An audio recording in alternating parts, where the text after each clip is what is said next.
what are your thoughts on page slowdown caused by embedding web stories versus the additional engagement page view time that would occur from people clicking through an embedded web story?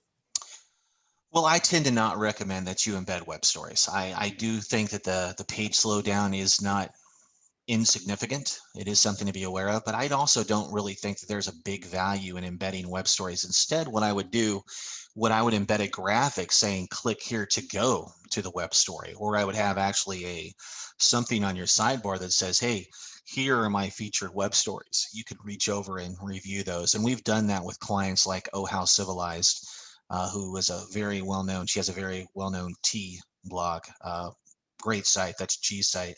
And she has done exceptionally well with web stories. And she's got like a little custom graphic that she puts and something like, hey, if you are interested in seeing the accompanying web story for this, go ahead and click here. But I'm not a believer that we need to embed those. And I know that Google has recommended that, but because Google is trying to get people to adopt these web stories considerably. But this is an example where Google's left arm is not talking to their right arm. And that happens a lot, especially with the fact that Google AdWords and Chrome team and the organic team, they all don't talk to each other.